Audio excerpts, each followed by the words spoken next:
So all places have innate and inherent potential. So do people, so does life. There's always potential for every place to evolve to something new, something with greater capability and complexity than it had before. That's how life works. It's always seeking to evolve into the next best version of itself. We find potential in each place by studying the deep processes and patterns that have always existed in that place throughout time, of ecology, geology, biology, but also of the human system, the culture and economy that have appeared in that place throughout time. And in each era of human development, those processes and patterns will emerge differently in culture and in economy through the dominant lens of the paradigm of thought of that age. And when we see that thin red thread, the biocultural uniqueness that consistently emerges over time, we can ask ourselves the question of how that will manifest in the next stage of evolution of the living system, both the human system and the natural system in that place in harmony.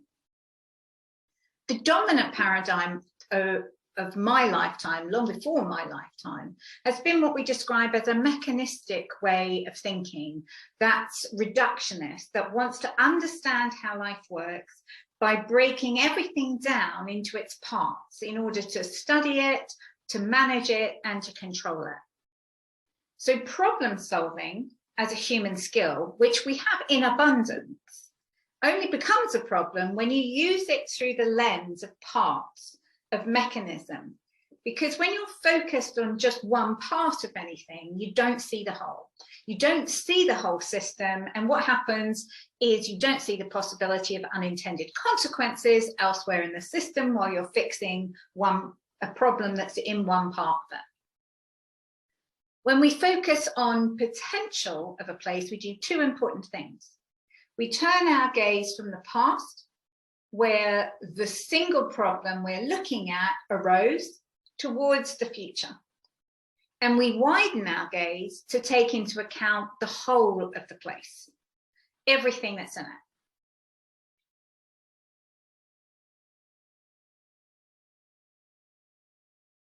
So can you tell me a little bit about how it applies when you're shifting from problem solving to potential in terms of the difference in the thinking? So let's take an example that most of us will be familiar with. The need to accelerate food production after World War II in Europe. And the way in which we did that, the fossil fuel industry was growing at the time when we were developing fertilizers, pesticides, insecticides. And the question that they were answering was, how can we grow more food at greater speed? Which was a serious problem, lack of food in a post-war environment with lots of people living on rations. And the end result, indeed, was a lot more food. But as we know now, also degraded soils, collapsing pollinator populations, biodiversity loss, habitat loss, and to a large extent, a food system with a lot of waste and low nutrient density in it. So a problem-solving approach asks the question, how do we get our soils to produce more food more quickly? And a regenerative potential approach asks a different question. How do you design a healthy biotic food system in this place? So let's just pick another couple more examples with which anybody would be familiar. So air pollution in cities. A problem-solving approach asks the question, how do we reduce air pollution in the city? And the response that we see is already happening all over the world is to ban certain types of vehicles from city centres, to pedestrianise parts of city centres, to impose taxes, to push more polluting vehicles out of city centres. And all of that does help to drive down air pollution in the city. But what it doesn't do is change the fundamental natures of cars. It just pushes them out to a different geography. Only working with the car industry to develop more, say, electric vehicles or other types of transport does that. Only working to establish better infrastructure for those electric cars, charging points, does that It also doesn't address the issue, perhaps, of poor public transport systems, or the issue that it's more convenient for people to travel by car, perhaps because of those poor public transport systems. So a regenerative potential question would be, what is the potential of this city to become a healthy environment in which all life can live? And when you ask a better question, a wider question, a question that is focused on where you want to go in the future, you are able to start to see the systemic and interconnected issues that are related to your original problem, which means you're more likely to be able to see, to understand, and to address any potential new problems that may arise through a solution to a narrow problem. And you're absolutely able to take into account the eco-socioeconomic context in which you're working. So let me just touch on the issue of context a little bit more. Let's take something as simple as a park. The potential of a park lies in its ability to add more life to the well-being of the human and ecological community that interacts with it, and from its ability to constantly evolve its role in adding value to that community. Now, in one city, that may at first be about greening the city. Istanbul would be a case in point. It may also be about providing a place for children to play. Almost every park seems to have a children's playground in it. But it may evolve into being a place in which to bring wildlife back to the city. It may become a place for community connection, if that's what's needed. It may become a place for community learning.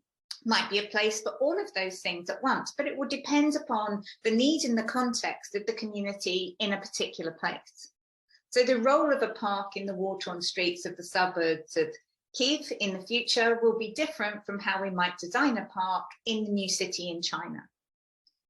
If we take another context, let's look at a whole island, for example. So several different teams from the island of Jersey have been on our online learning journeys, involved in both the food system and the political and civic system.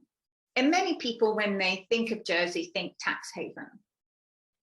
But when you look at the consistent processes and patterns across ecology, culture, and economy throughout the existence of Jersey as far back as we can, we see tendencies towards being able to create exponential impact from small beginnings. They have the Jersey potato, the Jersey Royal. They have the Jersey cow, which is, they are working with the country of Rwanda, for example, to try to regenerate the agricultural system and create incomes and industry for women in agriculture. They have a great ability to integrate diversity into their community and a tendency towards risky, edgy experimentation. So that's an innate and inherent talent of that culture. So when we ask the question, what's the potential of this island to create more life? We can turn our attention to creating actions and projects that focus on a regenerative future and away from using those innate talents and potential for extractive benefit, for example. And the regenerative potential of Jersey lies in its ability to generate exponential impact from small resources to create more life in Jersey, but also in other places around the world.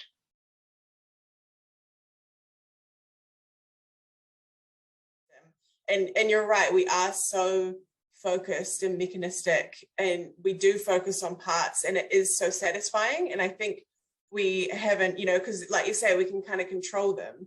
And I think we haven't learned the satisfaction of focusing on the system and potential, because there's so much fulfillment and satisfaction to be had there. And I think so many of what you're sort of talking about is like, as soon as you do that, I imagine so many different kind of needs and things that you hadn't thought of would start to emerge. Is that right? Yeah, well, that's the thing about problem solving. It's very attractive. It's actually quite heroic in a way. And the other thing in our current system that's very good about it is because it's popular and well understood and a key human skill, it attracts resources, whether that's funding or people, very easily.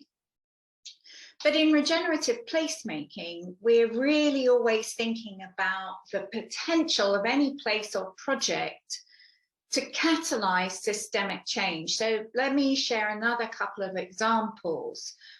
Let's take a marine regeneration project. Again, I'll take an example that's close to me that I know well. So off the south coast here where I live is a major kelp reforestation project in progress. And you could say it has been created in response to a problem, poor health in our coastal waters, overfishing for a long period. But the real potential of the coastal kelp restoration project lies in its ability to create a healthier ocean ecosystem, which is a healthier source of fisheries and therefore good for the economy, but also carbon sequestration, and even beyond that, having a positive impact on creating a learning and experience potential for tourism in the area, and also for education. Another project, going back to Jersey again, is a fantastic cooperative food project called Scoop.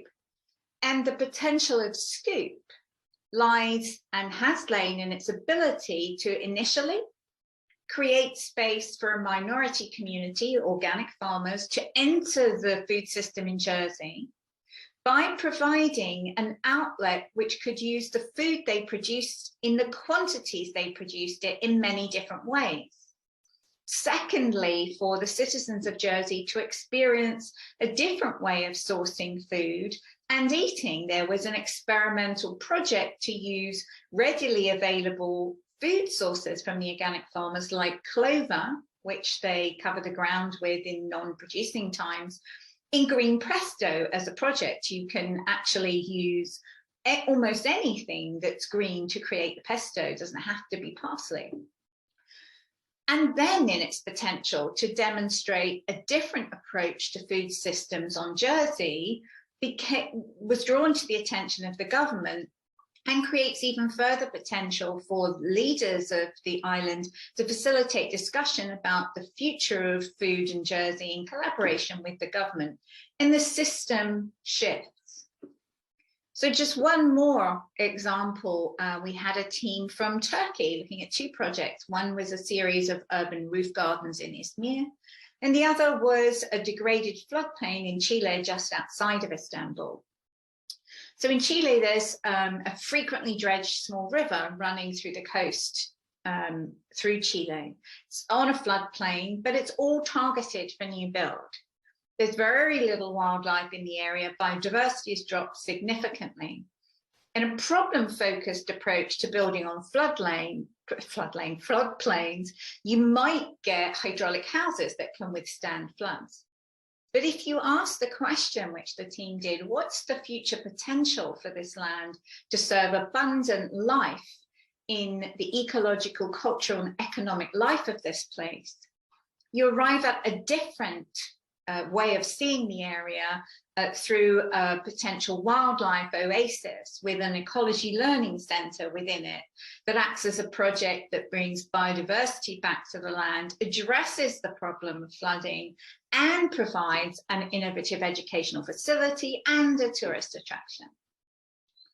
So one little final project, because I'm snowing with projects here, there was a team from a place called Pucacaca in Peru who were looking at a problem, how to restore a degraded dry forest that had once been significantly larger, but had degraded as wealthy incoming new residents were buying up land for farming operations. By looking at the future potential for the whole place, instead of addressing the challenge of its incomers versus indigenous and local people wanting to protect the forest, the possibility of bringing the two communities together to combine their qualities, talents, and abilities to arrive at a future vision in which all could participate was a significant shift in how those two communities could work together and lifted up much more future potential for the region.